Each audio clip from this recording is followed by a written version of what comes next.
ఓ పక్క medical council ఏమో మొన్న అడిగింది అప్పుడు పెండింగ్లో ఉన్న కాలేజీల సంగతి ఏంటి అనేది. వీళ్ళ చెప్తున్న వెర్షన్ ఇదంతా జగన్ శాపం కాలేజీలకి, అవి పూర్తి కాలేదు, అప్పుడు వదిలేశారు మధ్యలోనే అనేది. అసలు మెడికల్ కాలేజీల పాపంలో జగన్ బాధ్యత ఎంత?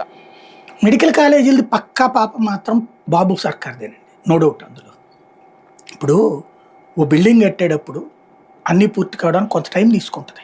ఇప్పుడు సెక్రటేరియట్ అంతా పూర్తి అయిపోయాక వెళ్ళారు వీళ్ళు. ఇప్పటికే తాత్కాలిక సెక్రటేరియట్ అనే కదా నువ్వు కడతావు కొత్తగా. మరి అందుకని సెక్రటేరియట్ మూసేస్తావా? ముయ్యవు కదా, ఎప్పటికప్పుడు అప్డేట్ చేసుకుంటావుగా. అసెంబ్లీ పాతదే కదా, కానీ అప్పుడైతే లీకులు కూడా అయినాయిగా. అప్పుడైతే జగనే చేయించాడని చాలా పెద్ద సినిమా చేసి కమిటీ వేసి ఏం లేదని తేల్చారు కదా ఫైనల్గా. అందులో గొట్టం ఒకటి అడ్డం పడింది అనేసి అందుకని మూసేసావు నువ్వు, లేదు కదా. ఆ తర్వాత రిపేర్లు చేసుకున్నావుగా ఎప్పటికప్పుడు. పైన ఎంతవరకు నీళ్ళు నిలబడతాయి, ఎట్ల వరకు ఆపాలనేది ఎప్పటికప్పుడు సర్టిఫై చేసుకున్నావు కదా నువ్వు. అరే, ఒక మెడికల్ కాలేజీ రావడం చాలా గ్రేట్ అండి.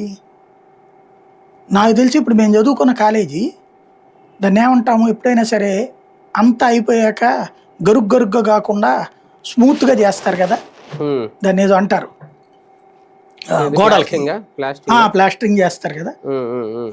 మా కాలేజీలో గదుల లోపల ప్లాస్టరింగ్ ఉండేది, గదులు బయట ఉండేది కాదు.